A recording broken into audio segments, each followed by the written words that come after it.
Everyone, we're going to go ahead and set this up online, make sure we're recording, and then we'll get started. So I'll wait for the high sign. We're good to go, Jackson, if you're We're ready. good to go. All right, great. Good evening, everyone. Welcome to the Celebration Residential Owners Association.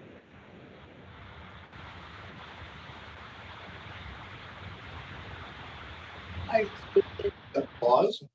Just Taking a shower. Received a lot of interesting responses in my life. We are glad to have those of you who are here with us in person. We're glad to have those of you who are online. At this point, what I want to do is verify that the meeting was properly noticed. It was properly noticed. All right, and do we have a quorum? You do, you are just missing one thing. All right, so David Anderson is not with us tonight. He may be joining us remotely. We're not sure, but we do have the other 6 board members here. And we're glad to see all of you. Thank you. This time, if you'd stand for the Pledge of Allegiance. I pledge allegiance to the flag of the United States of America and to the republic for which it stands, one nation, under God, indivisible, with liberty and justice for all. Thank you. This meeting to order.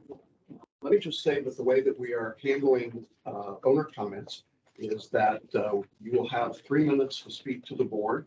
We have a handy dandy timer that will be up on the screen so you can see your 3 minutes and we can see it.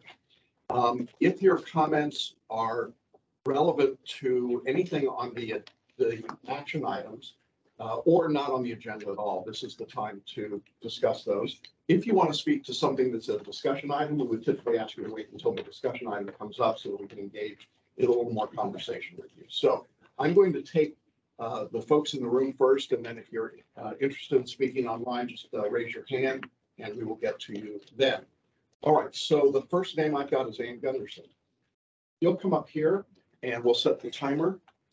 We've got our very sophisticated we got a very sophisticated timer program.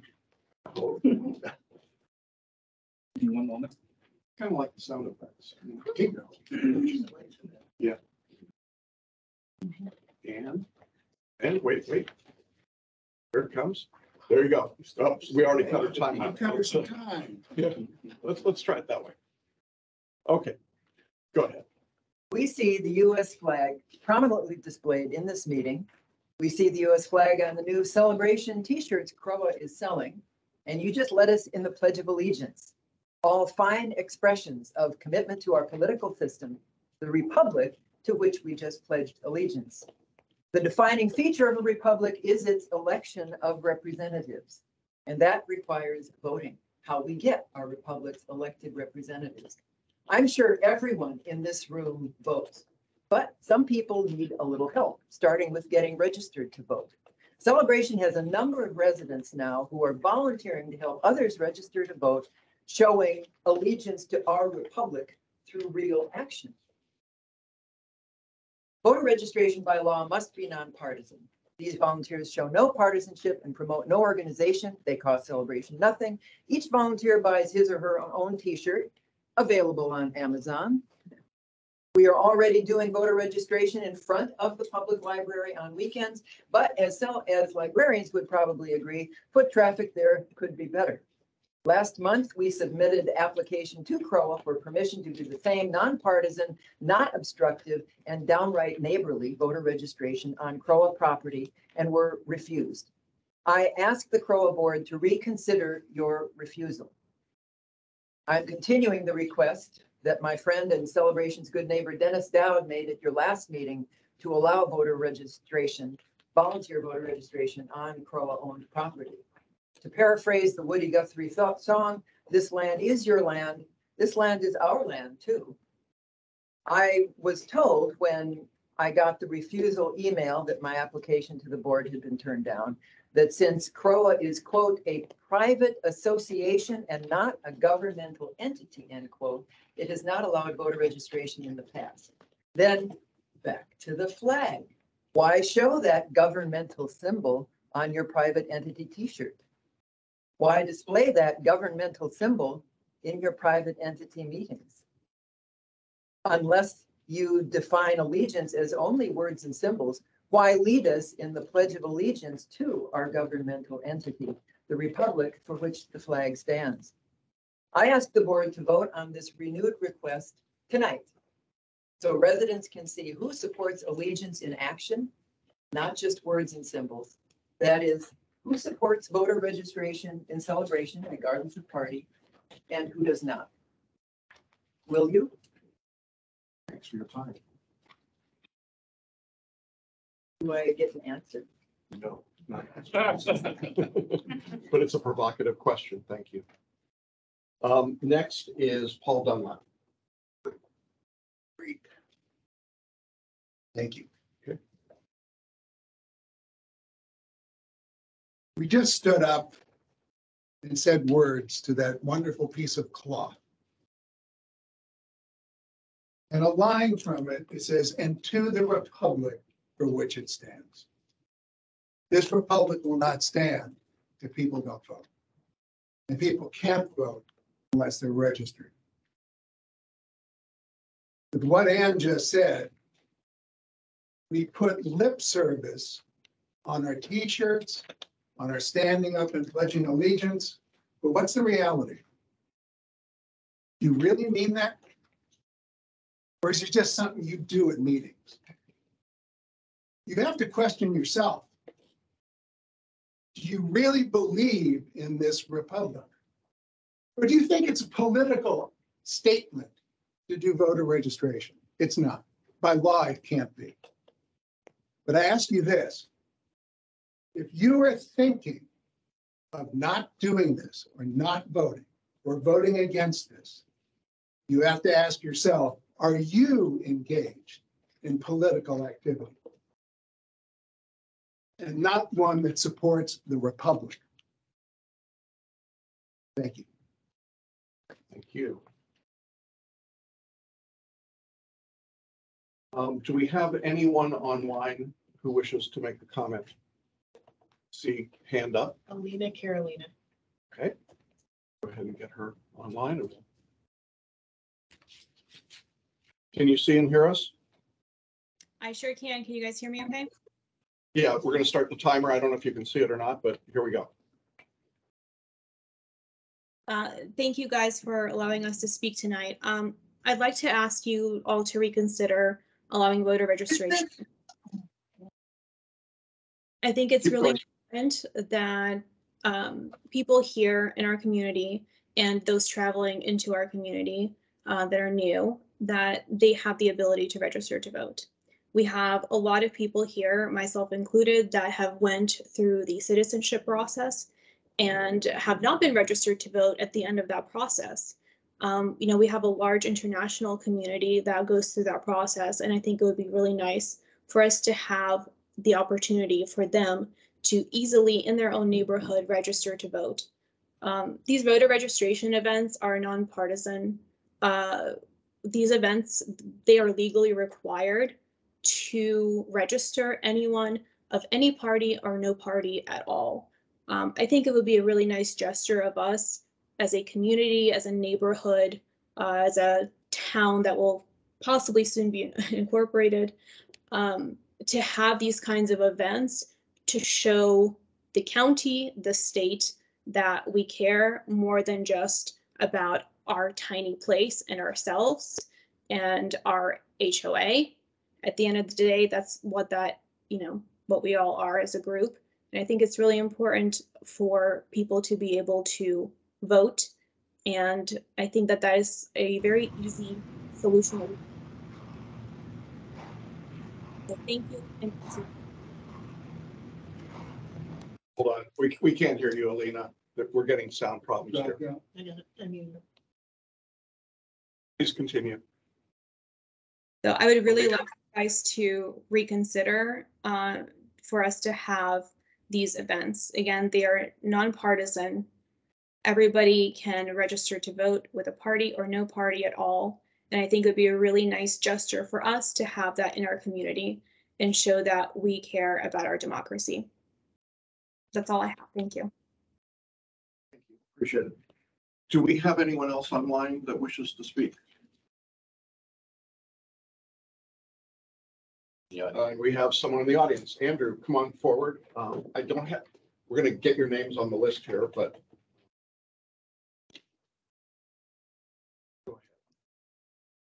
Everyone, Andrew Beninati, 840 Lake Evelyn Drive. Mine is a super quick one. I just wanted to say thank you to all on the board who were involved with renegotiating the school contract. I had talked to Jackson a couple of months ago about some sort of unsightly pipe structures that were exposed outside of the school by my parents' house. And so I just wanted to say thank you for including that in the negotiation. It was a very big deal for my family, and I appreciate that it was resolved. So thank you. Thank you. And I think I saw one more hand. Yes. Come on up, sir. If you'll just tell us who you are and your address, please. Good evening, Mark Falcone. It's my first time here, recent resident addition to Celebration 3 months ago. Been on many boards in my life. I have one question, it's an interesting question that's been raised. My question, is there anything in the bylaws that prevent voter registration or other things similar to that?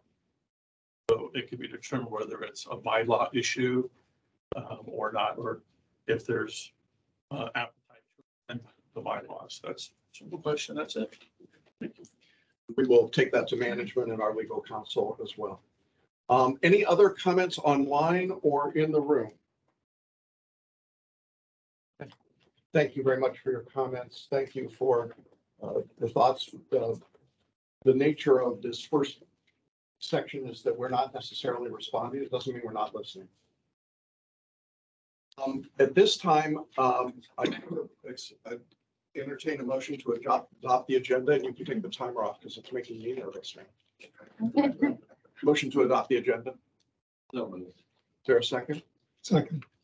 I have one amendment to the agenda. We have an action item from Artisan Park to approve the payment for roofing work on the Artisan Park Club.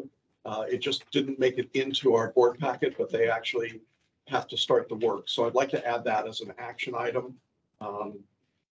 Yes, we added as action item number 7.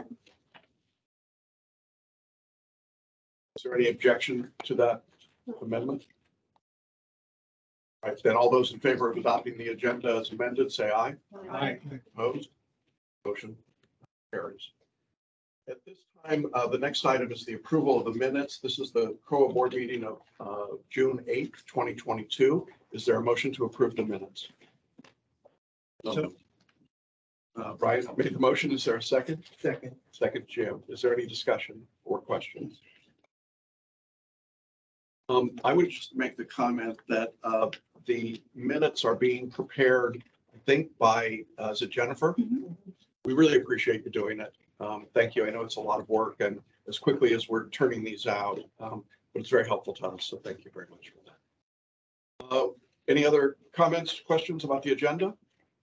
Those in favor of approving the agenda, say aye. Or not the agenda, the minutes, say aye. Aye. Opposed? Motion carries. Next, we have approval of the minutes from the Celebration Hall Advisory Group and the CROA Board of Directors meeting of, is it May 12th? Is that correct? Of 2022? Is there a motion to approve? So moved. Is there a second? Second. Any conversation, discussion, questions? Those in favor say aye. Aye. Opposed? Motion carries. And then the last minutes to be approved are the Finance Committee and CROA Board meeting of June 6th. That's not the meeting from last night. June 6th, 2022. Is there a motion to approve? Is there a second? Second. Any discussion, questions, comments? I'll make one comment. The advisory hall and the finance committee, it's not like there were 2 board meetings. It was the meeting within the board meeting. That's the way, Can you put your, that's the way it's worded, the way it is worded, just so people are aware of it. the reason we did that was so that if we had more than 4 board members attending, then it would be a quorum and we would have to notice it. So that's why those meetings are set up that way. Right. Call a question. All those in favor of approving the minutes of the Finance Committee from 6/6/2022, say aye. Aye. Opposed? Motion carries. Next is item 4, financials. We have the May financials. Is it Ariel or Brian, or who's going to talk about Ariel that? first. Okay. CROA cash position remains strong as of May 31st. We have operating cash of 1.8 million, replacement reserve funds of 2.2 million. These funds are restricted to fixing amenities. We expect these funds to decline over this year as several projects are underway, but the balance will remain healthy for the year. Capital improvement funds, we have 2.5 million. These are to be used for new projects or amenity expansions. Any comments? I'm going to talk a little bit about this in my president's update and reinforce what Ariel has just said. The cash position of the board, the cash position of the association appears very strong right now. Go ahead. And I have one comment related to the financials, but not on the financials themselves. On the reserve study, we had conducted a reserve study earlier this year. In the last day and a half, Lauren got the stuff back and Bill signed off on it. I'm going to look at it. So originally we had a reserve study ran at 3.5% inflation. Inflation is not running at 3.5%. They can't really do something variable, so we had them run it at 8.5%, which gives us a high inflation variable. They run it for 30 years, but we do one every 3 years. So probably what we will do is something for the finance committee and the board that shows here's the number at 3.5 for the next 3 years. Here's the number at 8.5 for the next 3 years. Here's a couple, an in the middle scenario. And I think we'll probably then, as part of the budgeting process, have a conversation around, okay, should we use number A or B or C? And then also Lauren worked with them to make some changes for projects that have been accelerated and stuff like that, to make sure that was properly reflected. So the reserve study has now been reserved. Come back. Bill said he was happy. It'll be ready to come to the. Just to elaborate a little. The reserve study is 30 years long, and it's down the left column. It's everything you can imagine. There's close to 300 lines of stuff. And then the year 2023, 24, so on and so forth. And the software is set up to multiply by a fixed number, inflation. And basically, they can't give us 3 years at this rate and 27 years at that rate. So all it means is that we can go back and revisit it in 3 years. And frankly, we don't, this is a reserve study. It's not something we have to do. So if we decide we need to make changes, maybe sooner, but certainly at the end of 3 years, we would have another quick run at changing the actual spreadsheets. And we do it every 3 years as part of prudent financial management. So we'll review it again in 3 years, but we're spending money right and left, and inflation is certainly more than 3.5%. So we want to fund it. It's irresponsible to the residents of the town to fund it 3.5% and then come back in 2 or 3 years and sorry, an extra $200 a house because we ignored inflation. So. Did you or you, Bill, did you take note of the, I think in there it quotes the rate of interest at the top there, what they anticipate? Did you look at that rate? The rate of interest was slightly in excess of 1%. Okay, so It's 0.7, I think. Was it 0.7? Okay. That's interest income. Yeah. On the reserves. Not. I read it as 7%. I think so. 0.7, okay, gotta come back. But I sent an email to the finance committee today. 6-month U.S. Treasury bills, which have no credit risk in theory, are paying about slightly more than 2% today. So I think we ought to start investing some funds at 2%. Yes. But we do not invest 100% of the cash because we're paying out amounts and stuff like that. So the 0.7 is probably not unrealistic for today's world when you look at the cash in total. I think this is probably a good way to segue into the budget process discussion. Brian, you can kick that off. Sure. We have done a top-down budget at the finance committee level as part of the Celebration Hall project. We live in a very strong inflationary environment. We also have the reserve study increases coming through and stuff like that we've talked about. Our first, and top-down is a big picture. It is not precise by any means. But our first number for homeowners assessment increases with the top-down budget would be approximating 20%.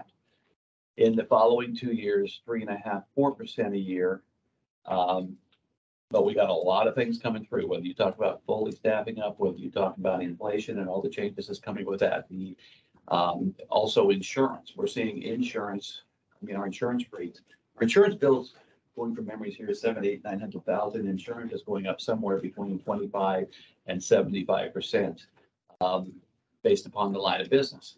All these Morgan & Morgan commercials, call us and you get all the money, somebody pays for that. It's us.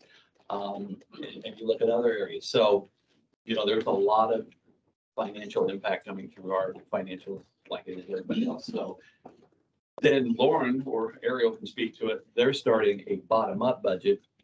And the request from me as treasurer of the board and the finance committee is that on a bottom-up basis, we really look hard at things. I think most years we try to look hard, but I think this year we should look really, really hard at, even small matters number. Even small numbers matter. But I don't want to mislead anybody. This is not going to be a pretty year when you look at the budget at the end of the year. Those are big enough number changes that it's going to be impossible to hold. Everybody has a heart attack. Brian talks in percentage terms. In real dollars, what he's talking about right now is about $20 a month. Right. $240, $20 a month a year. So it's for me only a day at Starbucks. All right. So any other discussion of the budget process right now? Wait, I'm sorry, what did you say a year? $20 a month, $240 a year. How much? $240 a year 240 a year. increase. That number is not set in stone. It's just a. No, you just want to write it down. That's fine. I just want everybody to understand. I heard This is just a Starbucks. start. Could you write that down? Habit is a terrible thing to waste. All right, thank you. Any other conversation about the budget process? It's coming this summer. Right. Next is the president's update. So if you could put that up on the screen. Review for the community where we stand right now, what we're going to be doing tonight and moving forward. Whoops, where's jumping ahead? There we go. So as we've been telling you, our first goal is to move fast, fix stuff, and we've been doing that. And I want to share with you a report on how we're doing. The board has been in place now for 110 days, 8 hours and 22 minutes, but who's counting? And, I think it's a fair question to say what has been accomplished up to this point. We've taken a lot of action. In those 109, 110 days, this board has authorized expenditures for repairs, maintenance, landscaping of $1.9 million. And I think when you put $1.9 million into a community, you're going to see the impact of that. I'd like to think we'd see it today, but we also know it takes time to use that money and to get out there and do it. But that's what we've actually authorized in this 109-day period. And we've authorized 101 projects up until tonight to ask management to work through those. I spoke with some of the senior managers at Grand Manors this week, and I gave them those numbers. And I said, how many communities are doing that? And they said, really none. This is really unique. This is a requirement of what's happened because of COVID and the transition that we had. And so this is work that we had to get done. So let me break that down a little bit more. In the last 10 weeks, we have authorized over $1.1 million for maintenance and landscape. So you see maintenance and landscaping people, I hope, all over town. This is not just one part of town, it's every part of our community. You also have seen repair work that's been done, $361,000 worth of repair work. This is everything from tennis courts and basketball courts and repairing light poles and just the work that has to be done around the town. And then we've authorized up till tonight, $395,000 for playgrounds. We love children. And we love children. And we're trying to do what's right to make sure those playgrounds are safe. And we'll be dealing with one of those tonight as well. Total of that, as you see, is the $1.9 million. Now, we're continuing to take action throughout the community, and I wanted to just share with you some of the work that's being done. This is, I never know how to pronounce it. It's Towey Park. You can see the before and after pictures. It kind of gives you a feeling for the work that's being done, and this is representative of what's going on throughout the community. We also have, let's see here. Okay, there we go. East Village Pool House. This was not an attractive place in many respects, and now it is being spruced up and worked on, landscaped, and I think it's a much more pleasing location for everyone. Another example, oh my goodness, Ashby. It's Look in at that. progress. Pretty good, yeah. Progress, that's in progress. They're not finished by any means, but starting to look better. And I wanted to just show that to you to give you a sense of some of these smaller pocket parks that we're working on. This is East Village again there. Basketball courts. And I know there's a lot of interest in the basketball courts. We are waiting for 48 hours without rain to finish up the work. Apparently you can't seal this work with rain. So we're close, I hope. And then this is Crimson Muse, I think, in Spring Lake. And you can see the before and after. We're cleaning it up. We're landscaping. We're doing work that needs to be done. So this is representative, I think, of what's going on around town. And I hope you're seeing it in your neighborhood. I hope you're seeing it in your community and your homes. Now, one of the things that makes that possible, they didn't know that. We took a picture of the full management team. I'm proud to tell you that for the first time that I can remember, and I don't know, Cindy, we go back a long way, we're fully staffed. And this is the first time I can remember us being fully staffed, probably in 5 years, 6 years at least, maybe more. I mean, it's just a long time. And so by having a full staff, we're actually now able to start getting the work done. And we appreciate virtually all of those folks are here tonight. And thank you as members of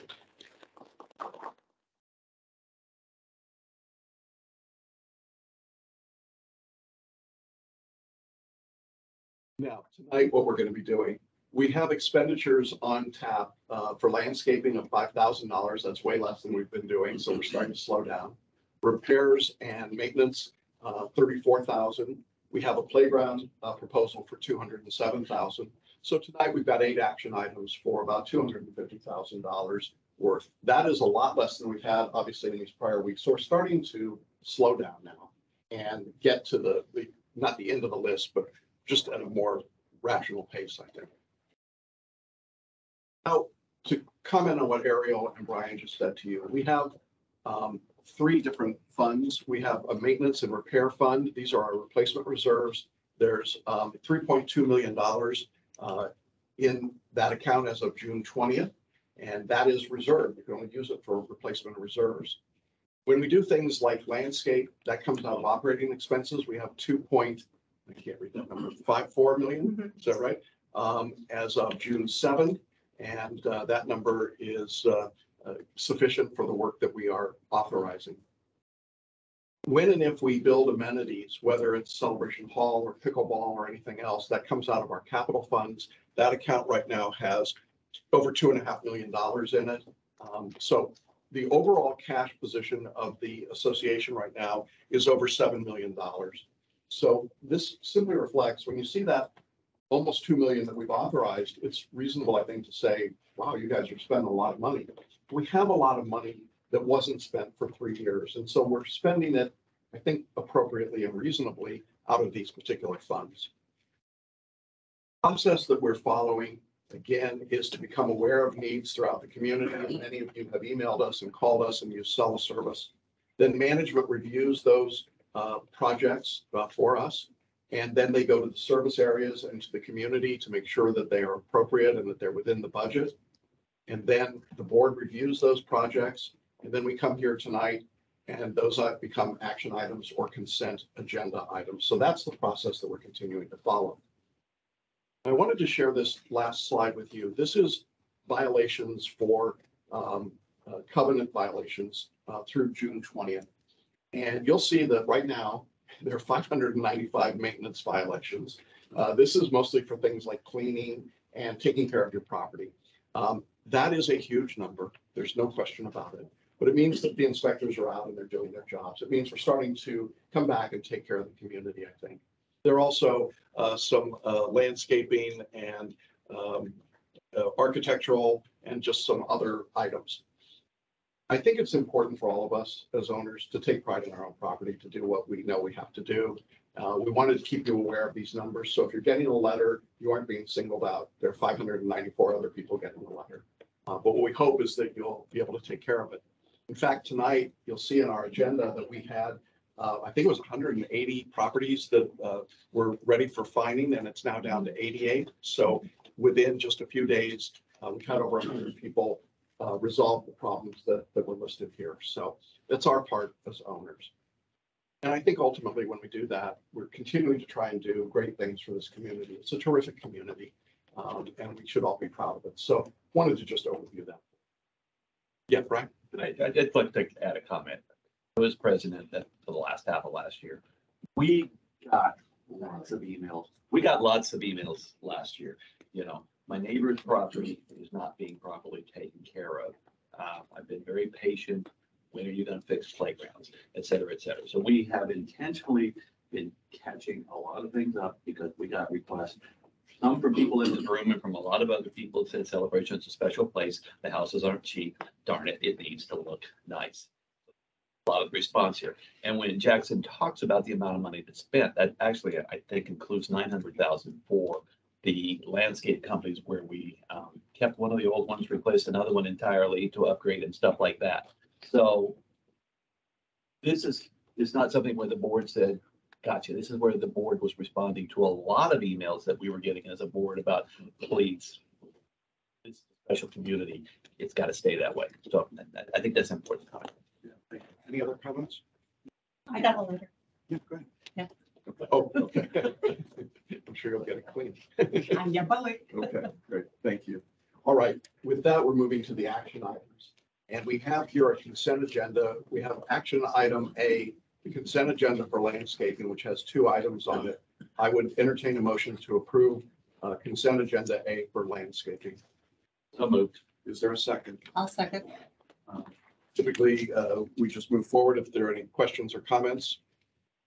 Hearing none, those in favor of adopting consent agenda A for landscaping, say aye. Aye. Opposed? Motion carries 6-0.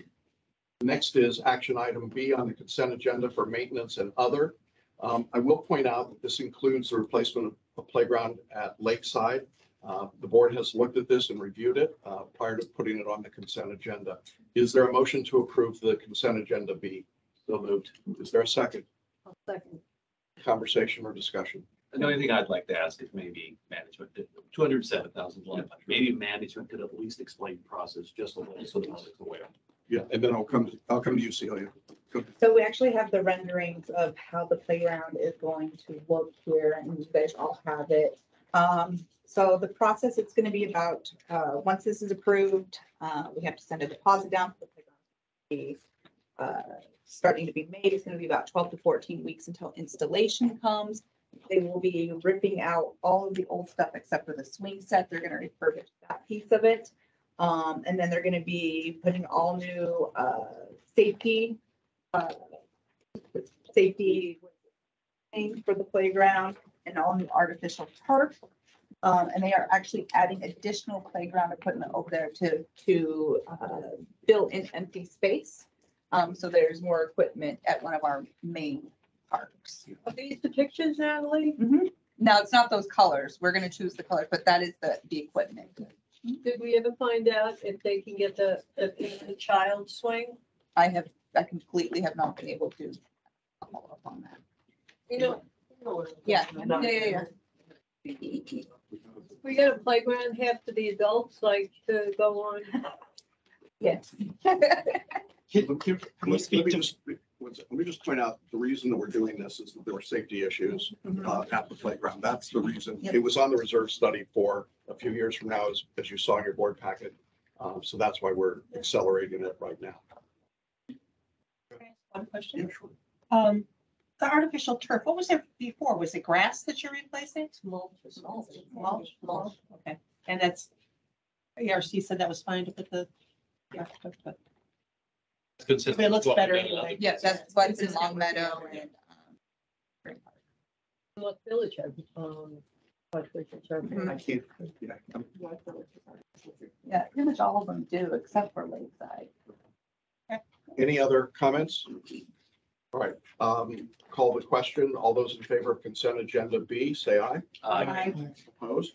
Motion carries 6-0. All right, now we're going to the regular action items. These are the items numbered 1, 2, 3, 4, 5, 6, and we added number 7. Motion action item C1 is a motion to approve painting of porch roofs and stucco repairs at North Village, Charleston Place by Central Painting in the amount of $28,400 from the CROA replacement reserve funds. Is there a motion to approve? Is there a second? Second. All right, discussion. Shouldn't that be the Service area? Yeah. it should be It's not pro, it's the Yeah, service area. You were supposed to. Okay, no, I'm just teasing. Thank you. It is a service area. Thanks. Celia?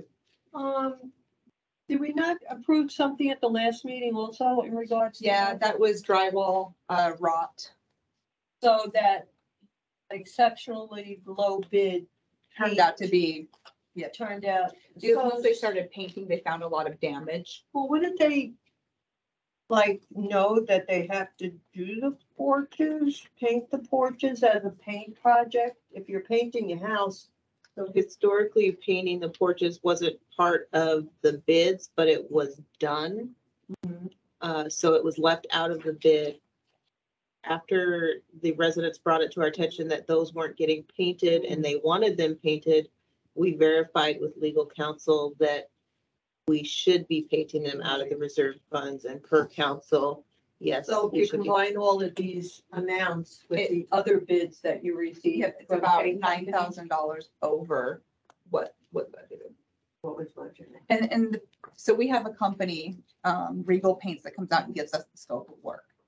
They can't really get up in there and know once they start repairing cracks and everything to what actually is the wood that's rotted or damaged that they have to actually take out in order to do it. So there's always add-ons, like roofing example, there's always add-ons with rotted wood, spot bits, stuff like that, so. Paid out of the reserve fund? And we have money in the reserve Yes. fund to pay for Yeah, it. they have plenty of. And did the executive committee for this service area Yes, approve this? yes, absolutely. And it had been 8 years since this work had been done. So, any other questions or comments? I'll call the item. Those in favor say aye. Aye. Opposed? Motion carries 6-0. Action item number 2, motion to limit Celebration Community Field complex access to reservation only until an access control system is deployed at the complex. Essentially what this is about is that we've been saying in the Friday Flash and other communications that we were temporarily restricting access, but we've been saying that for a long time now. And so the question, I think appropriately, was raised, if you're going to make it permanent, just say it's permanent or tell us what you're going to do about it. And so that's the reason this item is in front of us. So I'm going to turn this over to management to tell us what their view is. So from our perspective, in terms of the amount of money that we spend to maintain the grass fields and the turf fields, and in light of the vandalism that we've experienced up at the complex when they're left open to outside groups or just open in general, our recommendation is to keep them closed. And as part of the pickleball project, we already contemplated moving the gate back and putting a resident access system up there to address access to the fields. So we know it's going to take quite a bit of time to get to that point, but we just think it's in the best interest of maintaining those fields up to standards. And in addition, those fields are used Monday through Saturday, every afternoon from about 5:30 to 9.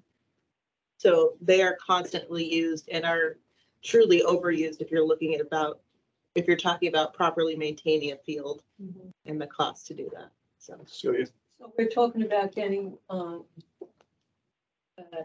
an access gate where the black fences that we discussed in detail last year, and nobody wanted to go for it.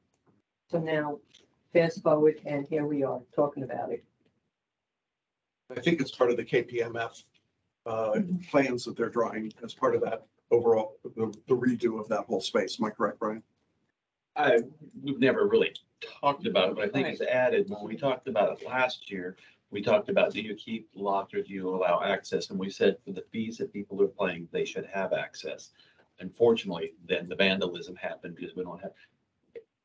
Too soon, right after COVID, that we opened it up to community. So I mean, my only question is, why do we have to wait for Lot D? It's not pickleball, it's Lot D.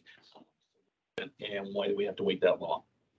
I would say you'd save a significant amount of money in terms of the electrical that you have to lay to get that gate functioning with a key card access. They're already going to be extending the electrical for the pickleball courts. So extending it a little bit further is going to be far cheaper than digging 2 different trenches. And you gave me the answer I thought you were going to give me, but now we've heard publicly, we've stated the reason why it saves money. It's a pain in the butt, but, and I think we talked about Lot D later, don't we? Yeah. Must add something. Well, until we have a gate, how is this enforced? There is a gate up there, but it's a hard key lock. It's a padlock. Okay. That the Parks and Rec staff go up there every afternoon to unlock for our partner programs. And other people can get in. Other if they people ask can for it to open. get in if they make a reservation with Parks and Rec.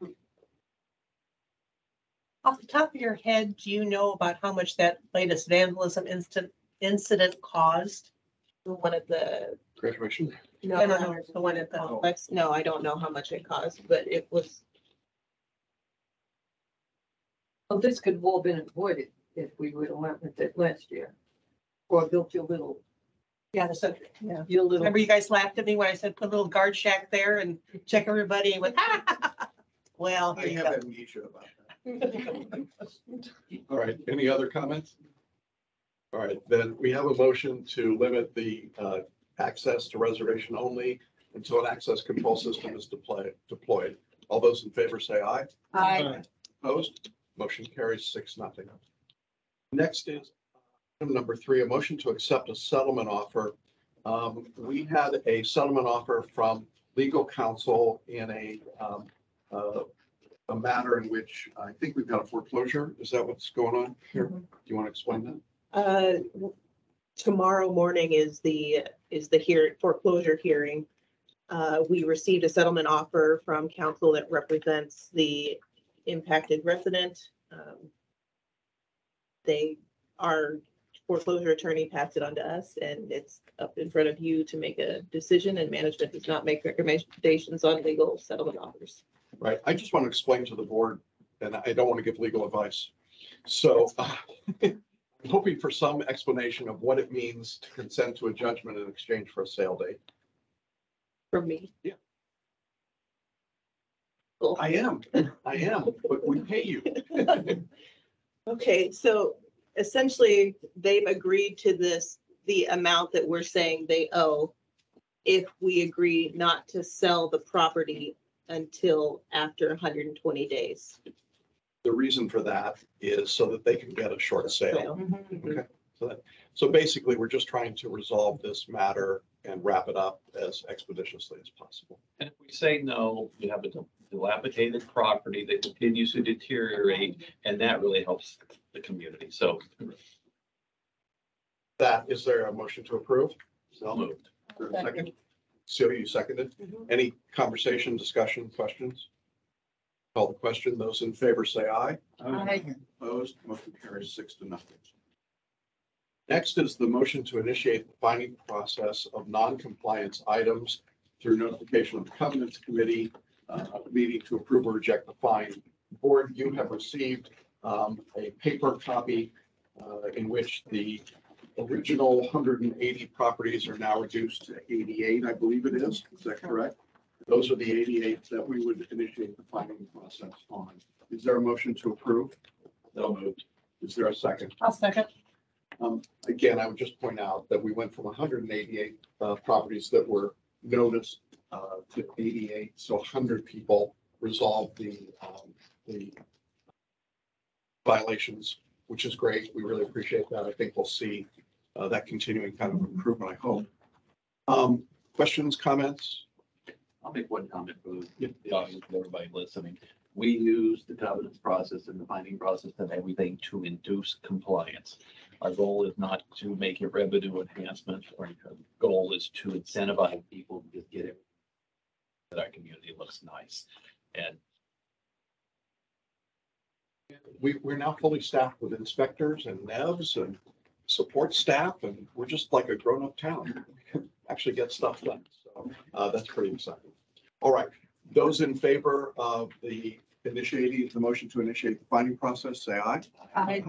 Opposed? Motion carries 6-0. Action item number 5 is a motion to approve one resident fee waiver request. Again, board, you have this in your packet. Can I get a motion to approve? Is there a second? Or questions? Those in favor say aye. Aye. Opposed? Motion carries 6-0. Action item number 6 is a motion to approve a resident overpayment refund. Can I get a motion to approve? so moved. Is there a second? Second. Discussion? Why to approve the refund of overpayment? I don't understand that I don't either. at all. This is a corporate thing because the overpayment happened under CPMC. We righted what we could, but corporate wants board approval to pay. This grand matter is covering it, but Yes. okay. No, it's them covering somebody else's. Call the vote. All those in favor say aye. Aye. Opposed? Motion carries 6-0. Now we have action item number 7, which we added to the agenda. This is a motion to approve. Can you give it to me specifically? Oh, you still have one. The AP roof work? No. Oh, no. Oh, I'm sorry. We have all right, action item 7 is the disbursement of a refund from the ECDD to Parkview Townhomes. Let me just explain generally what happened here, and then I'll ask for a motion. Cindy did a lot of legwork, and she found about, how much was it? 16,000? 20, was it 29? I thought it was 29,000. Okay, 29,000 worth of overbilling to this particular service area for water fees. And after a lot of wrangling, we got a refund from the ECDD. So now that money, the question is, it obviously goes back to that service area, but the question was, does it go back to individual owners? Does it go back to the replacement reserves, to the operating cash? There was also a question about whether or not it could go back to owners that didn't live here anymore, but were affected during that time period. We received a legal opinion from council that said that we could not reimburse owners that no longer lived here. There's Florida case law that makes that not possible. So with that one exception, council's recommendation was that we put it back into the reserve fund for the benefit of the entire service area. So at this point, I need a motion from the board as to what you'd like to do, and then we can discuss it. We're refunding it so that the service area committee could make the decision. Well, I need a motion that says that's what you want to do. Okay, I'll make a motion that we return the funds to Parkview Townhome so that the service area committee can make a decision. I'll second that. Natalie, you're excited about that? Yes. Are we ready for board comment? Yes. I think that is the right answer. I would like to say Cindy spent an awful lot of time on this, so. 29,000. Thank you. Keep digging, what else you'll find? I don't have the treasurer anymore. I might have been digging This one this. doesn't dig. So Cindy did a yeoman's job. You know, just a question, how did you find it? Was it just paper? Well, no, I was looking, and I don't even know why I started looking at the water bills, because we get them meters, for each meter. And one meter in Parkview, I mean, they're like in units, okay, so there'd be like, this meter used 20 units, this meter used 30 units, and then this meter used 300 units. Whoa, so then I went back and it was consistent, it's like, okay, something's not right. And so I went out and checked with somebody from the water company and our landscaping people, and that meter was misprogrammed and was charging 10 times the amount. So it should have been like 30 units, and they were being charged for 300 units, so. And I want to just. It was recalibrating the meter. They must have Basically. replaced it, and whoever replaced it calibrated it wrong. I'd like everybody to keep this conversation in mind in a couple of meetings when we start talking about irrigation and controllers around town, and we're going to have infrastructure month here.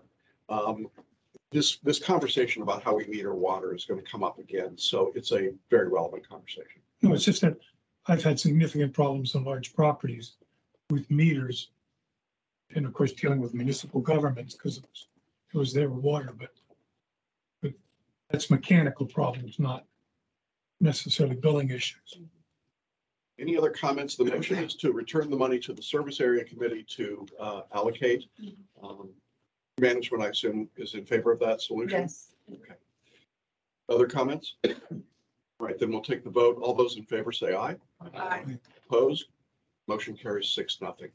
Right now, we are to added action item 8. You want to tell us what that is? So Artisan Park submitted a request approved by their committee to pay for work out of their reserve funds to repair the roof on Artisan Park Clubhouse.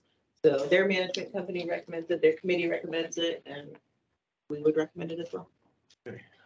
I would entertain a motion to approve. So moved. Is there a second? I'll second.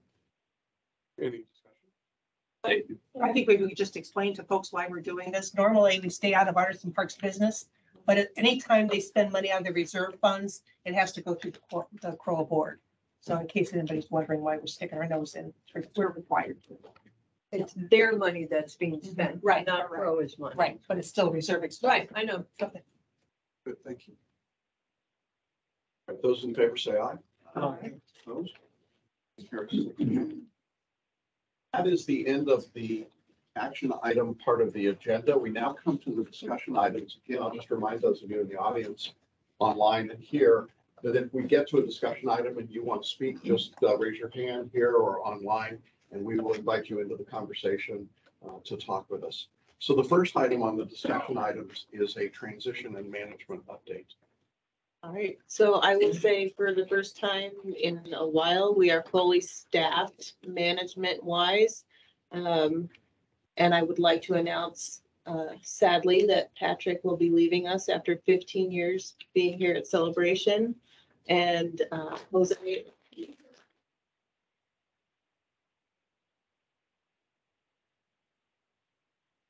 Harrow, to his right, will be our new IT and project manager director.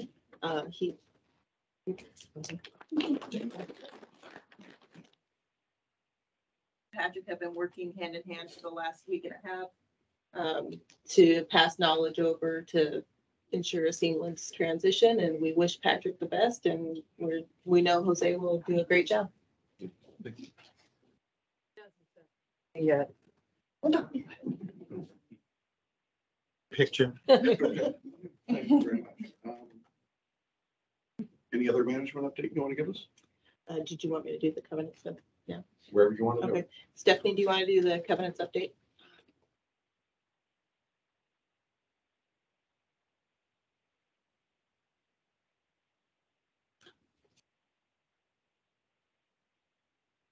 While Stephanie's coming up here, let me just tell you that our covenants group, I think, is doing a terrific job, and again, fully staffed and working, and we really appreciate all the work.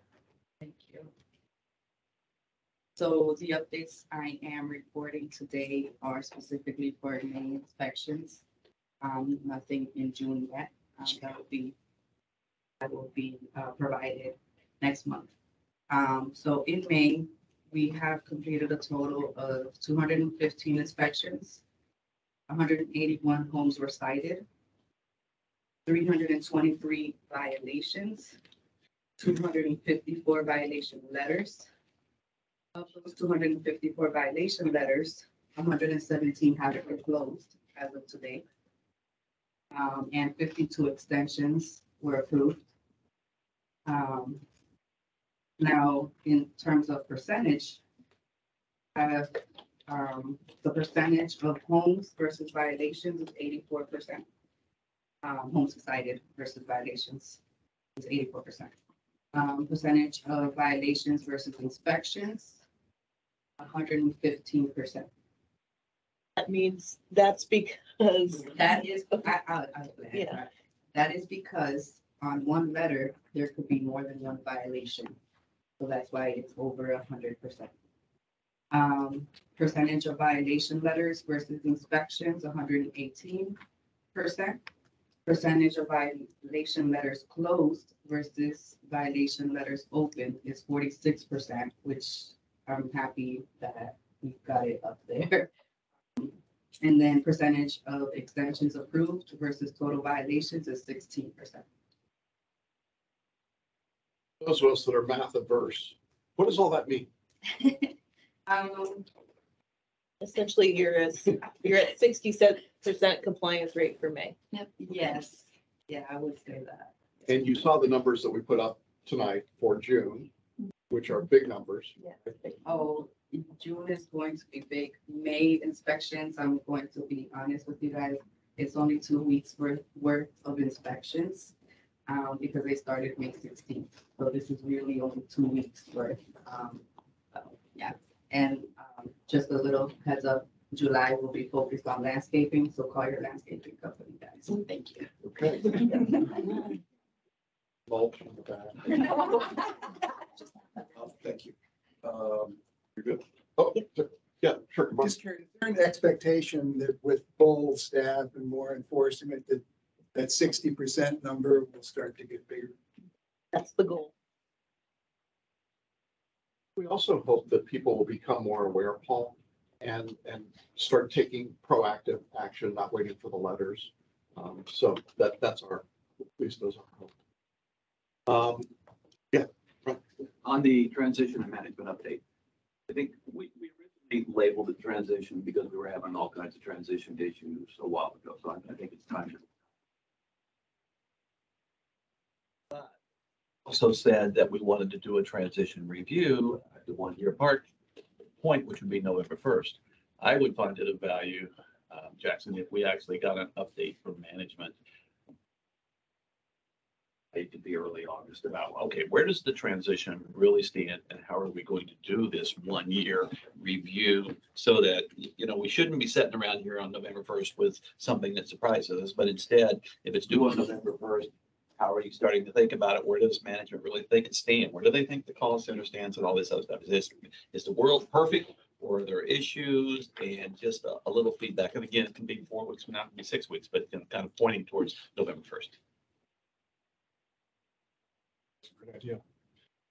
Any other comments on the management update? Yeah, Brian mentioned the call center. Any other time I don't see. We usually do the call center statistics the first meeting of the month for the prior month. We just run the report monthly. And it's my understanding on the call center that we're going to be putting in a new phone system here, which will change will flip from going call center first, then to town hall to the calls coming to town hall and then flipping to the call center if they can resolve it. So I think that's am I correct? A lot of people happy. That will make a lot of people happy. So we're listening to the community. Thank you. All right. Next is the executive summary.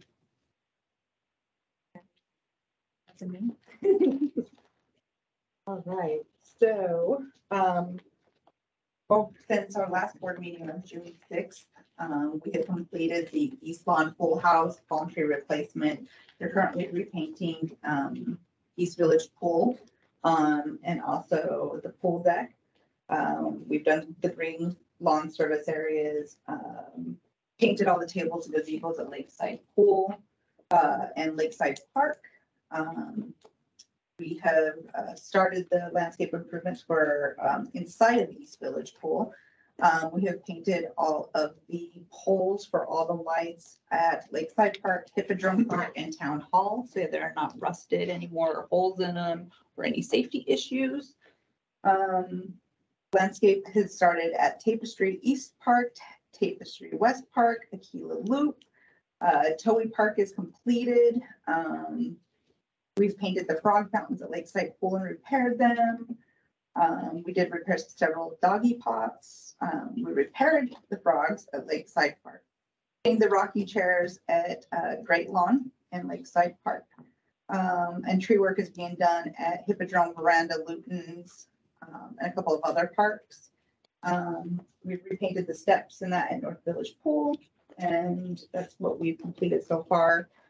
In progress, we have approximately about 40 items in progress, so that's going to start here within the next couple of weeks. And to getting our bidding, we are working on about, I would say,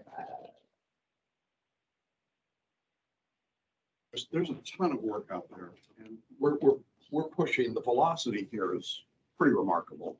So we appreciate, and I just want to speak on behalf of the board and the community. We appreciate how fast we're asking you to go and how much we're asking you to do. I think it's also appropriate to just say it just takes time to get this much working point, right? So one of the questions I've got for you is, can you talk to us about our landscaping companies and our repair companies and maintenance companies? Do they have the capacity for this velocity? They do. The problem with the landscaping companies is, as you know, we terminated a contract with Yellowstone in May. Yellowstone did not deliver out their 30-day notice with us. So New Leaf and Exquisite basically had to try to find staff, equipment, and everything within a 1-week period to start taking over all of the parks in the community, which is 58. They are still trying to hire on staff. They have the equipment purchased. They are just having growing pains.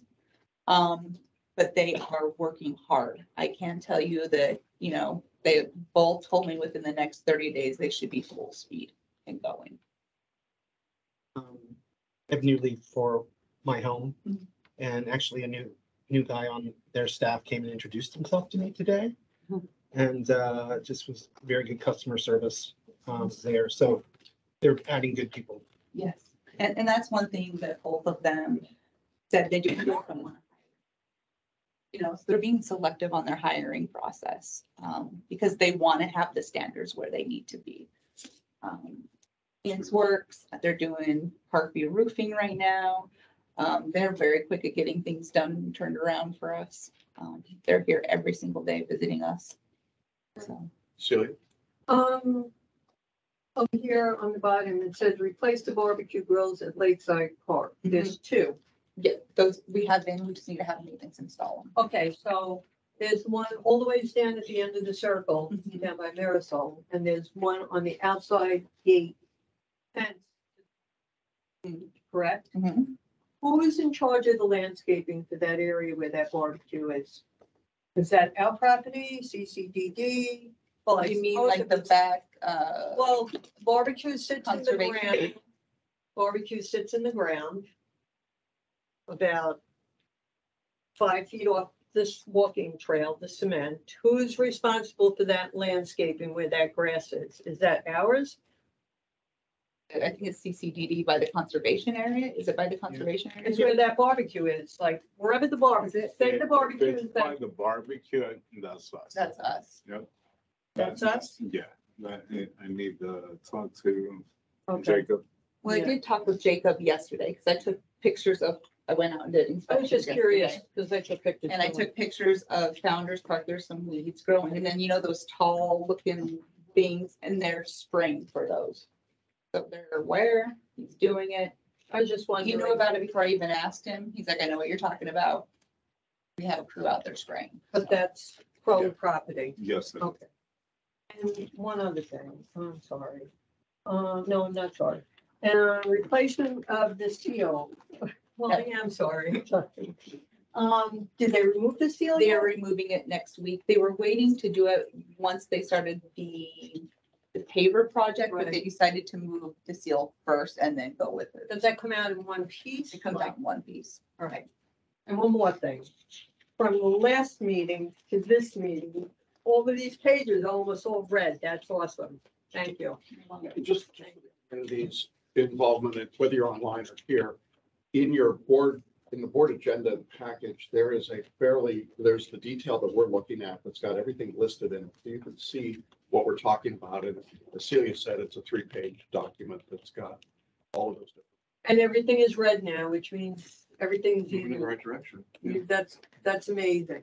It's not going But as quick as we also- want, but Also, we have to remind the residents when we get the email notifications that the East Lawn Pool is closed, that the North Village Pool is closed, that Lakeside is closed. What are the issues? Why are they closed? It's because of everything that's on this list, not because you're just closing the pool randomly.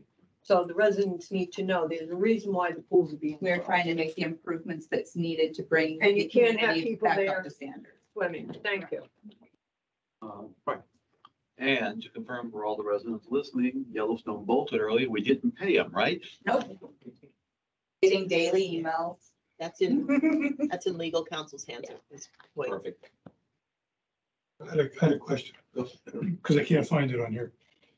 We had a meeting separately about behind the medallion about the overall drainage. Yes, I wasn't sure if that was incorporated. that's gonna be started over the next couple of weeks. The drainage and infrastructure discussion is Yeah. gonna be on the next board meeting for a discussion item. We were gonna do it this meeting, but one of the people who needed to have a large amount of input got COVID and could not participate in the conversation. That's at Founds Park, correct? Founders, Lakeside, It's throughout the community. It's going to be infrastructure month. Trust me, this is going to be a big issue. So, all right, good. Any other comments or questions in the audience or online? Next is the basketball court and tennis court project update. You want to just quickly Yes. update us there? Brian, do you want to speak on behalf of the basketball court? And I'll talk about tennis. Yeah. Pretty much on the basketball court, we're just waiting for dry weather. We've had it today, hopefully. So we're hoping to get that knocked out, hopefully tomorrow. We should be able to wrap up as long as we stay dry. We'll see what that looks like. So we play basketball on July 4th, huh? Yes. Yes. There's people playing there now. Yep. So, and I want to talk to About our that. rim? I want to talk to that. So Yeah. once the rims are installed, we know there's been complaints of kids playing with the hoop, raising it up and Yeah. down. So we are going, once the hoops are installed, they'll be raised to regulation rate. The cranks will be I was removed gonna ask and that. given to Parks and Rec for them to hold. Yeah. Thanks, because So Nikki will be. Yes, that's- Friday night, that's gonna be fun. Up, down, up, Good. down. Yeah. That's And- Tennis courts, please. So they started pressure washing courts. The first court's closest to the bathrooms. Am I correct, Nikki? Yes, those closest to the bathrooms, right? Courts 1 and 2. One and two. Yep. So they started pressure washing those yesterday and they started working on them today. And we should hopefully have all the tennis courts done by July 4th or even July 1st for 4th of July weekend.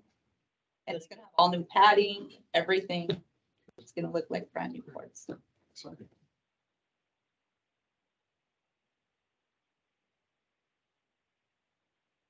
Lori Moyer. There's all. Glad to hear the tennis court or basketball courts are going in. In the communities I used to work, I did tennis courts and basketball courts as well.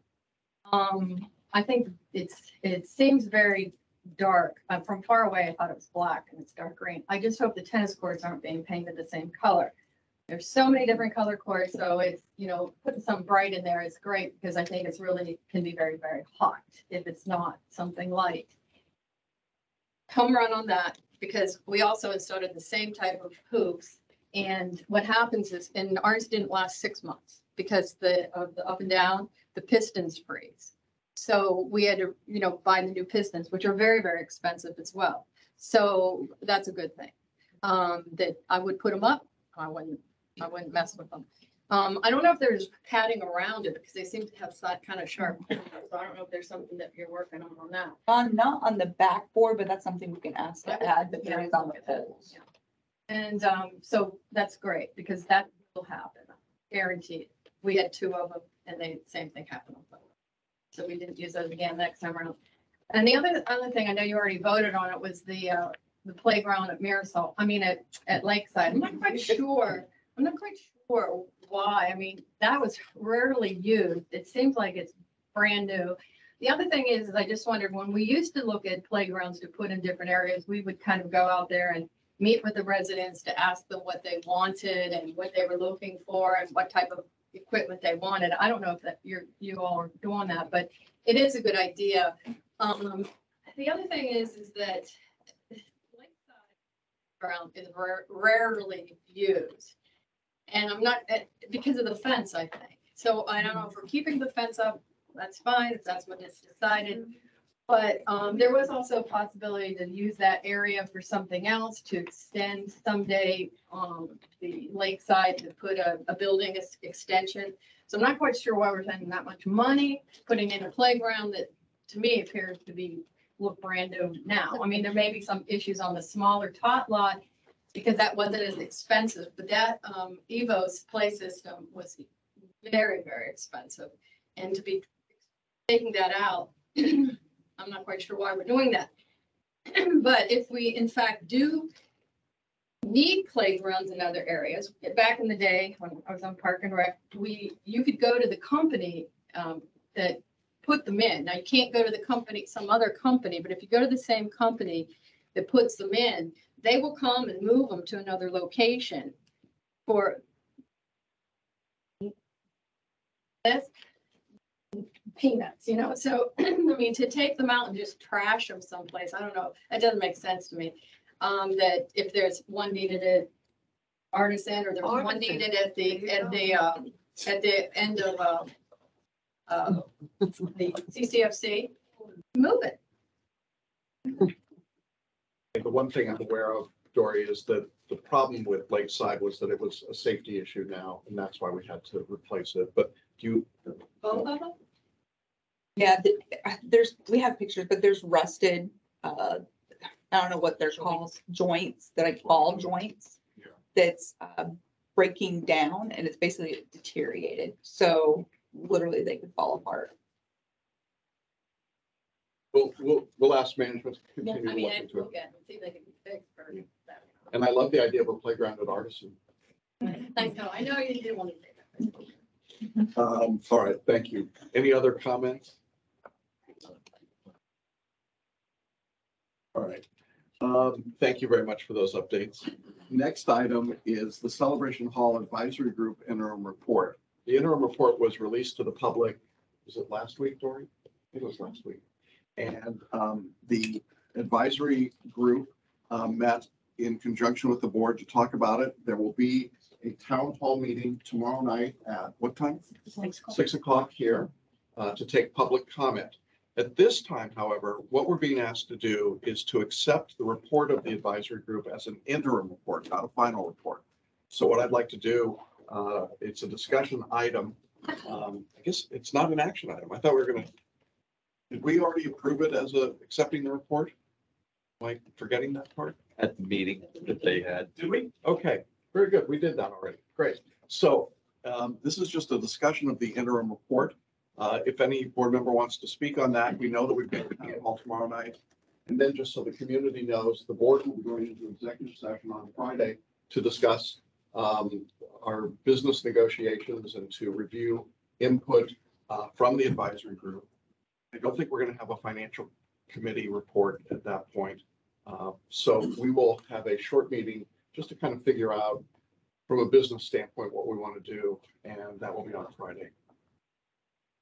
Questions?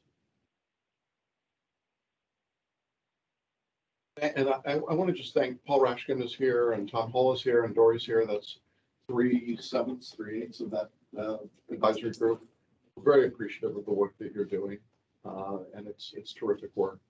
And I can't stop but say, since Ann is here, Gunderson, she's part of the communications advisory group. We appreciate the work you're doing. Isn't it nice to be operating in obscurity for a while? Everybody else is taking the heat, but we appreciate that, and we're looking forward to those reports. Any other comments on that? Next is the Finance Committee brief on Celebration Hall. So I think that back to you, Brian. Okay. And I didn't want to do it before because I'll do it now. It was stated last night by Paul and Dory, it was stated at previous board meetings that really tomorrow night, they're looking for feedback. They have made the comment publicly that, you know, they've got a report and they think their work is done based on what they hear tomorrow. If 10 people show up tomorrow and say, what is this? And great, looks great, we're done. I think they're done.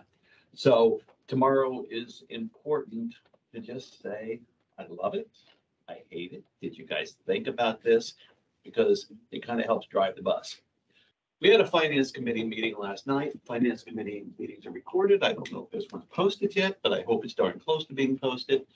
You'll find it of interest. It was a wide open conversation. Where we are as a finance committee is we really had to wait on the advisory group to publish their interim paper, which we got at the, and I'm treasurer, and as treasurer, I'm part of that, the finance committee.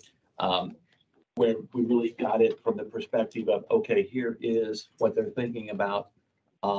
We understand the recommendation on Lot B. We went, so we're developing a paper at the finance committee level that really talks about their recommendation for Lot B, their thoughts for 851. We've had a lot of conversation at the finance committee about how we think about building cost. We asked the group last night if they wanted to do more work on 851. They said no. So really, you know, we've got a cost per square foot type approach. And, you know, if there's a lot of conversation that the board can have later about the 851 and what we might or might not want to do here. Lauren's working with architects and engineers looking at this building. I mean, being very honest with you, there's questions about this building. It was built by Disney, probably not in the most extensive long-term basis, but instead to get through a period of time of about 20 years, and it is darn near 20 to 25 years old. So a serious question is going to be whether or not this building that we're sitting in right now should just be torn down and rebuilt, because sometimes it is cheaper to buy a new car than it is to fix an old car. So that's going to be a real question that has to be tackled. Finance committee perspective, we're going to tackle what is a realistic cost to that. That is not a decision that has to be made today. You could do architectural work. If we were going to go down that path, you could do architectural and engineering work over a period of time to say this is what the community really wants in this building. Does it want one floor? Does it want 3 floors, 2 floors, and stuff like that. And you go to the third option, which was the theater. And the theater recommendation from the group was that the bigger theater be kept as a theater and the smaller one be turned into flex space. We asked the group last night to define flex space. You know, is it dancing on hardwood floor? Is it a linoleum floor? Are you going to hang basketball courts in there? Are you going to make it meeting space? What does flex space mean? I'm hoping we get a little more definition there.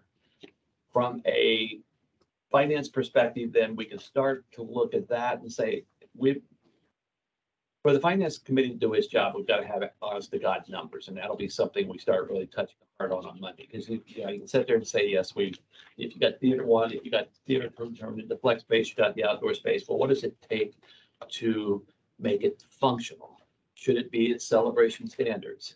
How do you think about the lease? How do you think about CAM? What are the lease terms? I mean, we're going to have a lot of very specific things.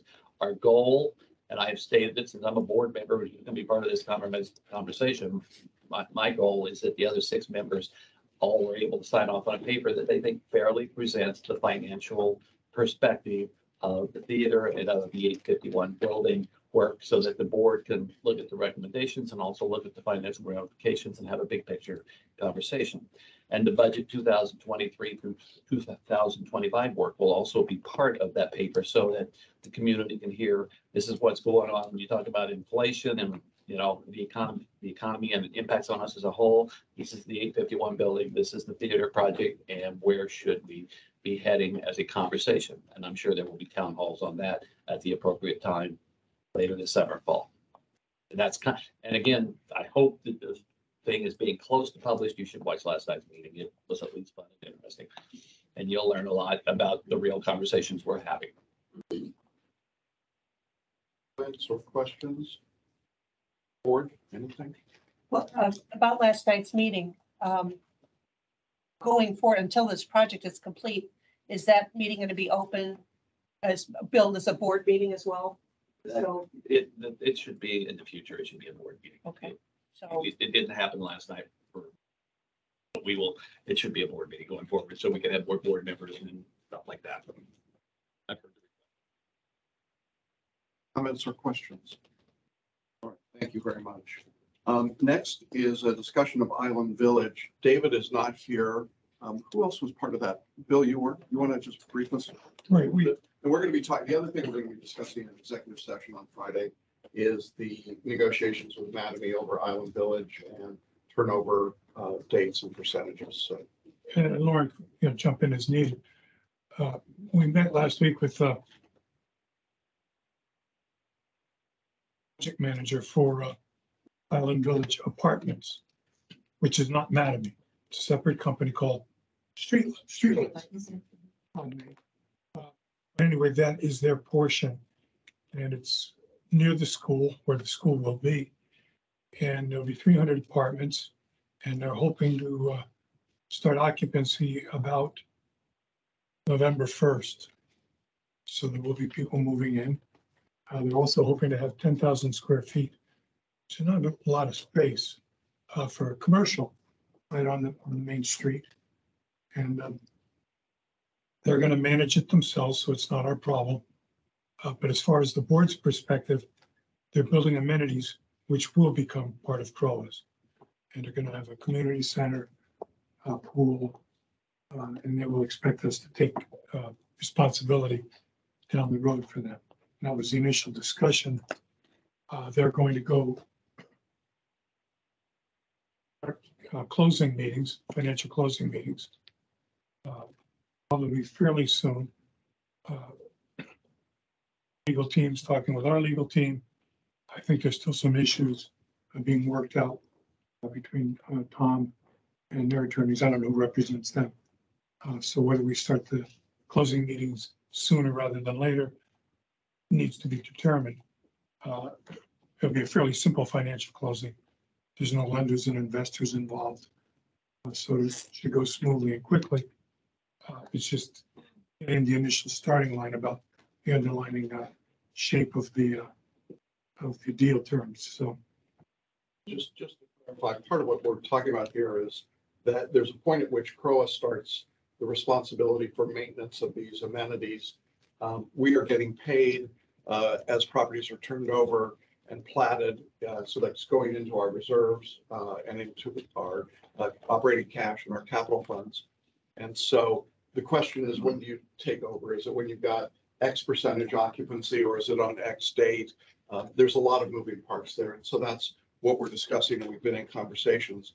The other point to make is that under the terms of our supplemental charter with Island Village, as they finished completion of multifamily dwellings, that would be our responsibility to do the maintenance and the landscaping and so on. They were to turn over each building to us separately. We then had a period of time to inspect, to make sure it was up to quality standards. And then they had the opportunity to repair and then turn it back to us, and then we'd take over. As of this date, correct me if I'm wrong, no buildings have actually been successfully accepted by us. They've tried to turn over some buildings. We've gone out and had engineers and landscapers and others look at the buildings and the maintenance and the landscape and the irrigation. And we've identified some problem areas, and they haven't resolved those. And so right now, Mattamy is actually doing that work on their own and not CROA. So that's part of the conversation that's going on. Am I correct? But one thing, I know Lauren was happy and I wasn't, but when the apartment or when the clubhouse is done, we can't put this off forever, accepting it if it's. That's part of your ancillary negotiations with legal as well, in terms of statutory acceptance requirements for amenities.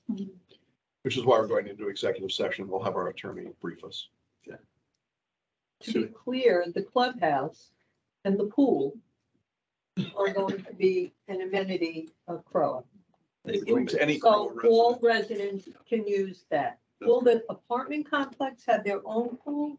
Do you know, Bill? No. We'll use this one for all the Island Village residents. And the apartment complex is building, not Mattamy. Streetlights, the Streetlights, the company that is building the apartment complex and will manage the complex, and the commercial, I think it's 6 commercial spaces, is also the one building the amenity, because in their mind, rather than build a separate pool for the apartment complex, it was, let's build this large recreation amenity. It's a clubhouse, a gym, So they're in the, and a pool. they have the understanding that all the residents in Celebration can use that pool. They are aware of that, yeah. Yes. I know. Lakeside or anything I like that. know. I just No, want to they- make sure yeah. they understand. That was made very clear to them. Okay. in print. That's all I want to. I thought I saw something pop up. The on question, I mean, it was a question asked online, why is this being discussed in executive session versus open? And when it's legal like this, we get legal advice. That's right. Discuss that. We have our attorney there, and it's privileged because it is a business negotiation with the developer to figure out what those numbers are. We will certainly announce and share that information as soon as we have it, but we need to have the ability to ask questions of our legal counsel in a privileged setting. Anything else on Island Village? The next item is security. I put this on the agenda, and really what this was about is that those of you that live in Artisan Park might be aware that there have been increasing instances of vandalism at the Artisan Park pool and clubhouse. And the management team there have been trying to deal with that with the help of Tom and the security cameras and working on it and making good progress. But ultimately, what's happened is that the general manager, Bill McFadden, has been called in the middle of the night to go out and try and get people out of the hot tub and the pool.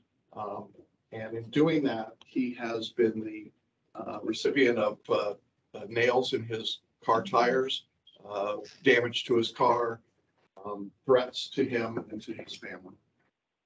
That's always unacceptable, and there's no question about it. So one of the things that we decided that I asked Lauren to do was to look into whether or not the security company that we've hired for CROA, which only looks at our CROA amenities, they're not the sheriff, they're not going up and down the streets. But what would it take if we added Artisan to our portfolio? And the answer came back that it would require an additional officer, an additional car, and that would be at a cost of roughly $1,700 a week. I passed that number on to the Artisan Park Committee and to management there, and they are taking it under advisement and looking at a variety of alternatives. That might be one of them. I really just wanted the board to be aware that we've got this issue down there in Artisan. They are trying to figure out how to resolve it. And to the extent that we might be able to help them by some economy of scale, seemed like we should, but it may be that their hours that they needed are really more midnight to 5 a.m. Our security guards, I think, am I right, go 5 p.m. to midnight? Is that right? So we don't fit in very well with their structure, but the idea was, who do you call when somebody's in the hot tub? Oh, and that sounds innocuous, but it's actually more serious than that. That's what we're trying to do. And I just wanted to give the board a heads up on that. Yeah, Gary?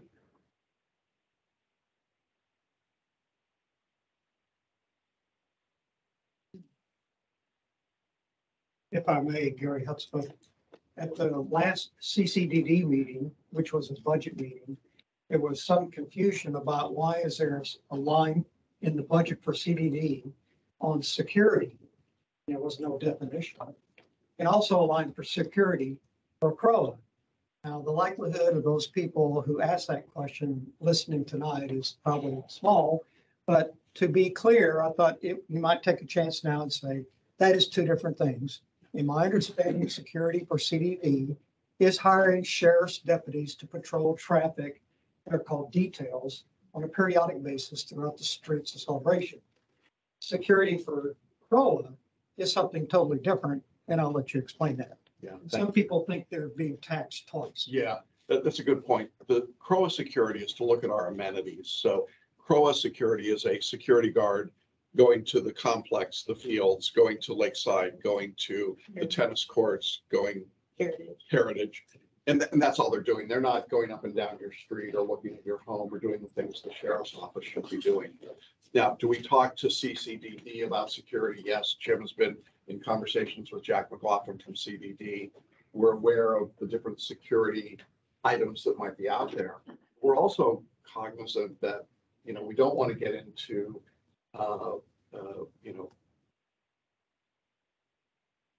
they want to be vigilantes. We don't want people taking security into their own hands. We want to make sure that we're doing this in a professional way. So our security guards are unarmed. We made that decision, you remember, board, and we've got professionals, and if there's a call, if somebody sees something, or if the camera identifies someone, then our security guards get that call and they come out. In Artisan, what's happening is that they're calling an individual who's an employee who's going out and trying to handle it himself, so. Yes, and can I just make a comment about that? Yeah, sure, go ahead, and then I'll go. Okay, Town Hall 1204, Roycroft, just want to make it clear that this is really not a problem of detection.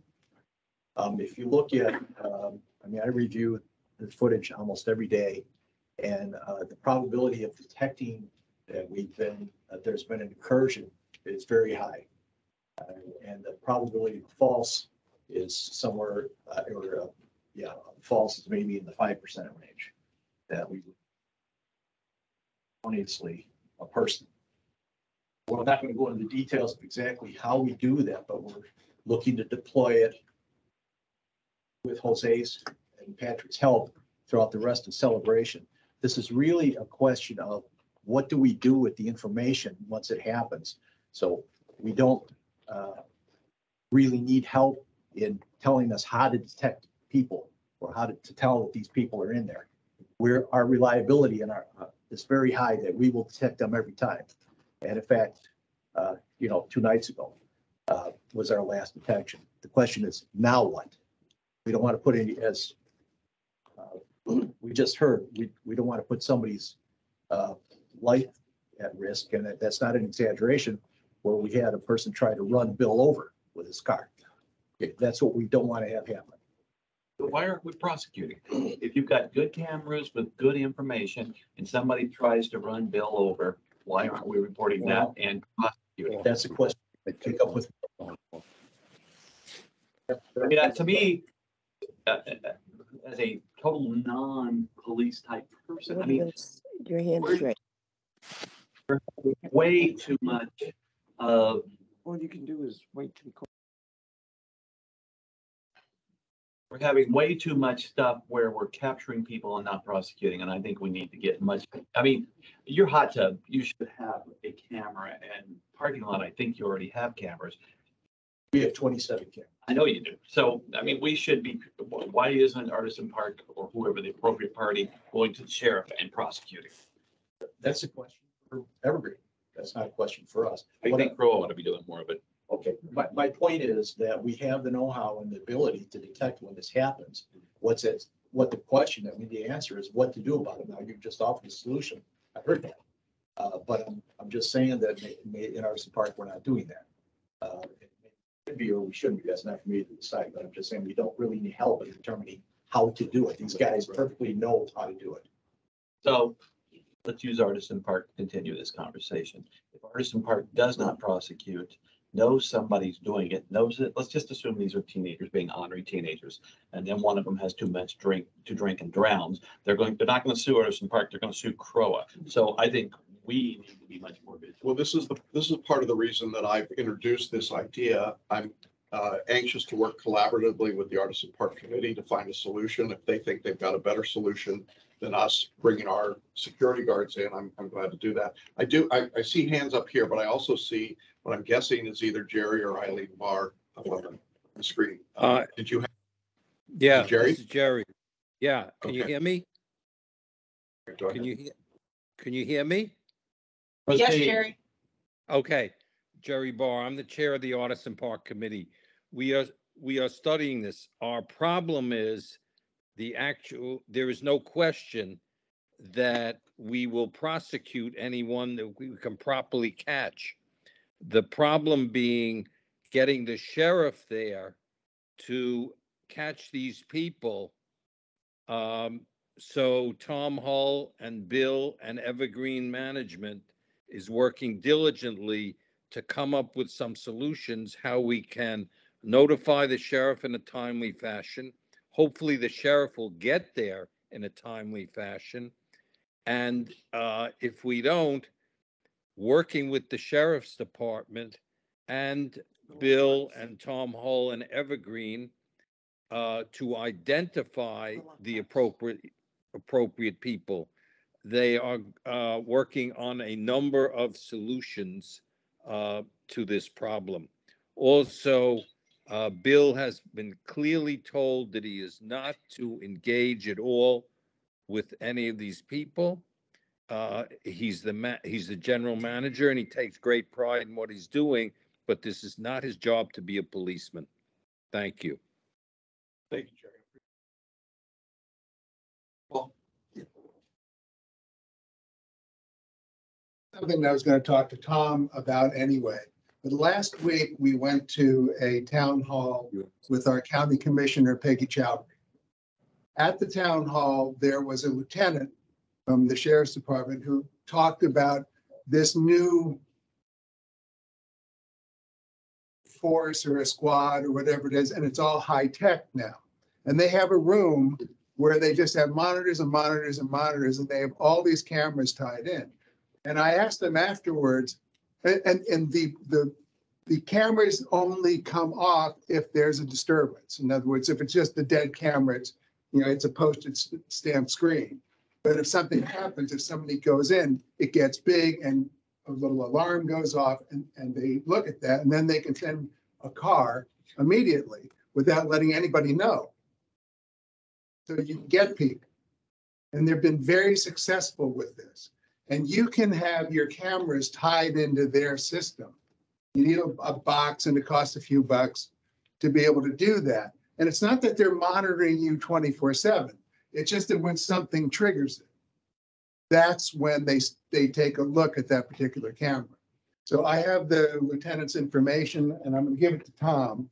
I mean, I'm certainly not explaining as well as he could, but I found it fascinating. It was really, really interesting. I will say CCDG is already in contact with them, and they're working through that. That's actually the correct governmental entity to deal with the sheriff. We've got a little different problem here, but it's something.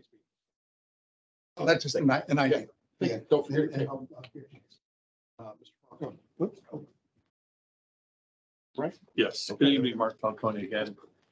This is a great topic that you guys are discussing. My wife and I are from California, and we like to refer to as Wacko, California, for the Bay Area. We have a lot of crime, a lot of smash and grabs, a lot of not prosecuting.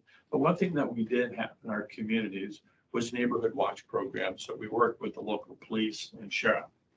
That helped the communities to respond to issues much faster. I think if we look at something like that here, there's many ways of capturing data, whether it's security cameras, Arlo, ring on the doorbell or whatnot. As long as you have someone committing the crime and it's been photographed, you don't need to catch them live to prosecute or go out to. What you need to do is have the community come together, work with the police, all our one eyes together, reporting issues and putting procedures on how to deal with certain things, who to call, when to call, and things of that nature. So I would like to see more discussions on this, where you guys put together a separate committee on security for these neighborhood watch programs. That would be great. Please. Thank you. I appreciate it. Jim.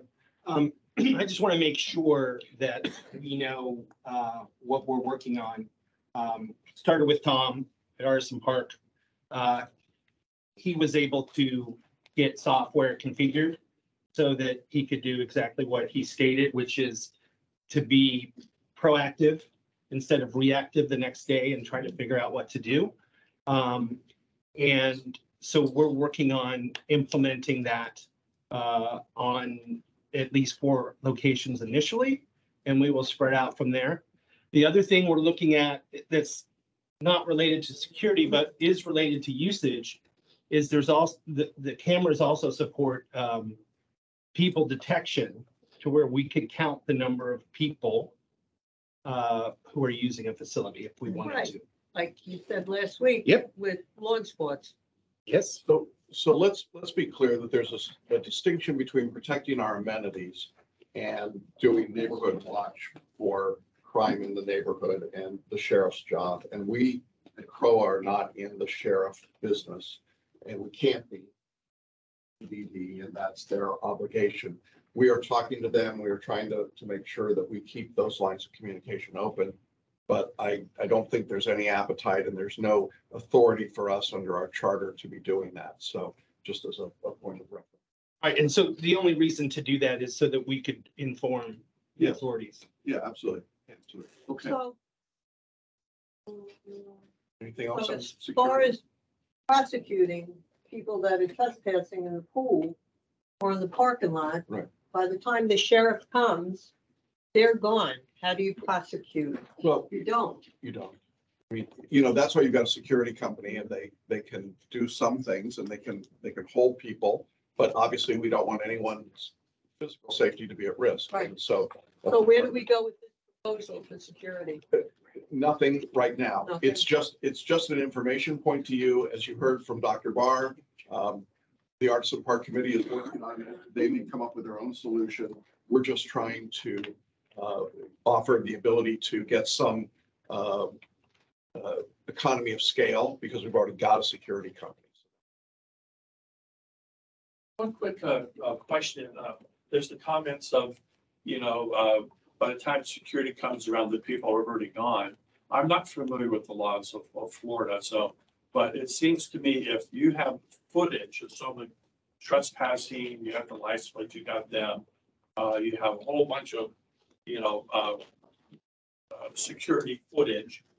Does Florida not prosecute somebody if they're not caught live? Well, Can you not use how that do you know who information? they are? You don't know who they are. Facial identification. You have to have facial identification. I'd like to stop this conversation. stop. It's really beyond the scope of what we're here to do, and you can attend one of my legal seminars and I'll explain. Okay, great. Anytime. Okay, so that is the end of the discussion items. We are now up to board comments. So we'll start at the end of the row there, Brian. We had 4 or 5 people ask about voting registration. We should put it on the board agenda. Yeah. Please. All right. After we will put it on our agenda. But I think we ought to do some homework in advance. Yeah, we've got some questions to ask and things. Okay, good. Any other comments? All right, Jim? I agree with Brian. Good. It'll be on the agenda. Patrick, could you load up my slide deck that says civil discourse for when we get around to me? We'll go to Celia next. Not yet. I have one question. Moving forward on our board packet under appendix, can we please remove lawn sports task force because it's not in existence anymore? Yeah. I don't know, is pickleball still in existence? Not really. You remove that also? I know there's subject matter experts as part of the Lot D project. No, I'm happy just, Yeah. they're part of the Lot D project. Okay. Anything else?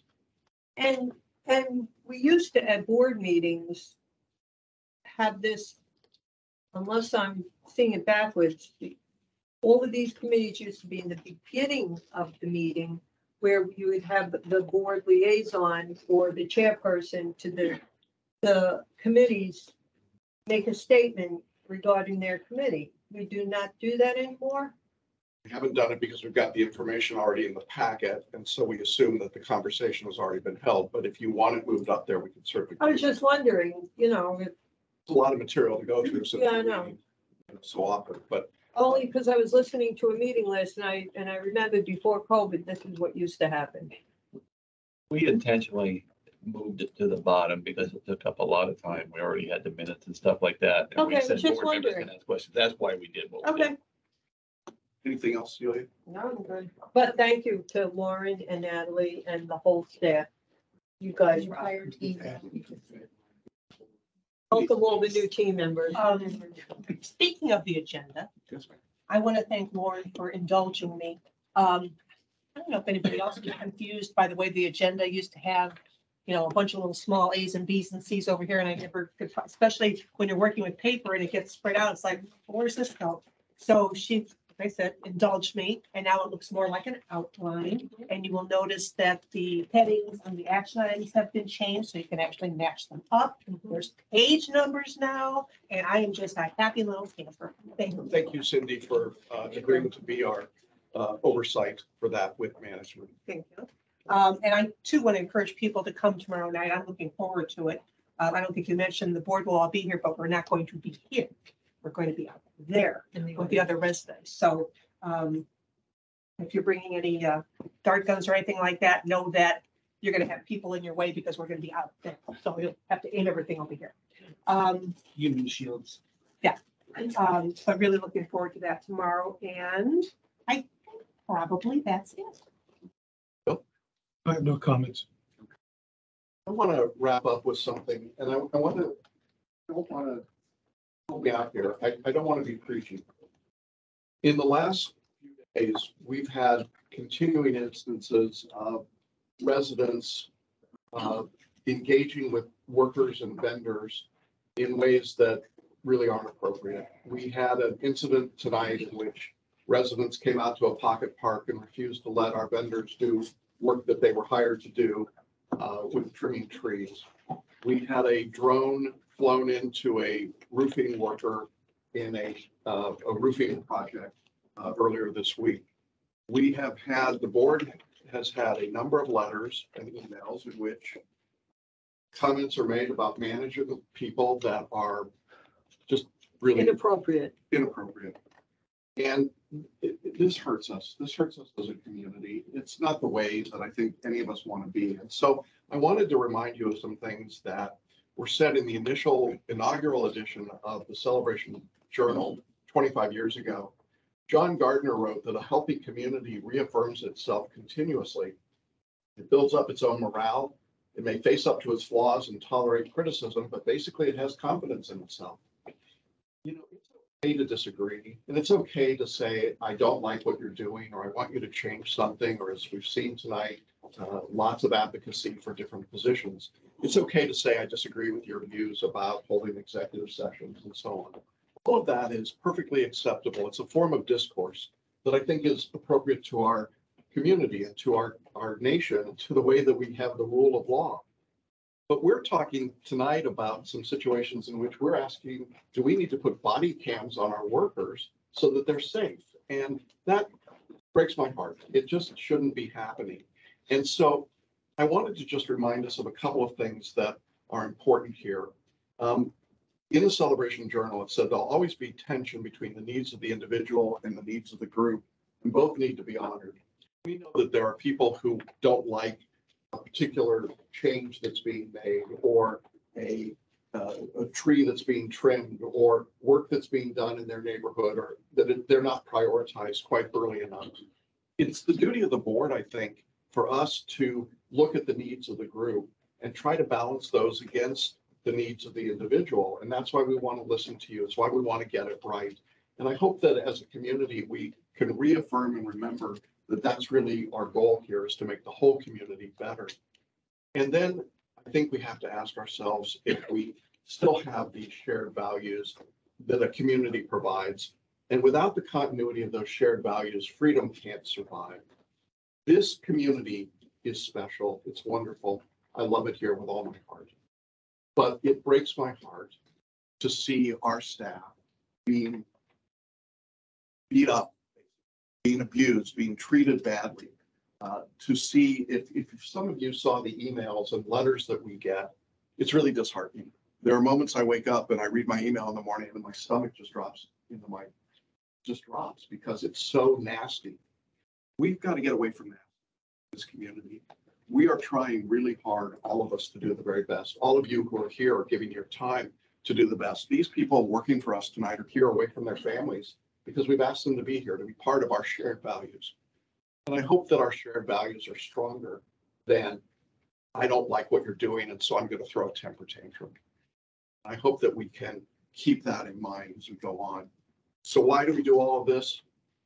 Well, Theodore Roosevelt said, it's not the critic who counts, not the man who points out how the strong man stumbles, or where the doer of deeds could have done them better. The credit belongs to the man who's actually in the arena, whose face is marred by dust, sweat, and blood, who strives valiantly, who errs, who comes short again and again, who at the best knows in the end the triumph of high achievement, who at the worst, if he fails, at least fails while daring bravely. We're going to fail at some stuff. We are trying, and this group of people in management are trying. I am so deeply proud and thankful for all of the work that you do, and I know the board agrees with me. And I really think most of this community agrees as well. Can we do better? Sure. We're going to keep trying to do better. Need all of your help. When you see a neighbor behaving unneighborly, don't let that go unnoticed. Tell them this is. And I hope if we can do that, we're going to be better. So that's my board member comment for the evening. Thank you all for being here. I would entertain a motion to adjourn. I'll make the motion. I'll second it. All those in favor? Aye. Thank you very much for being here. Good night, everybody. See you all tomorrow night.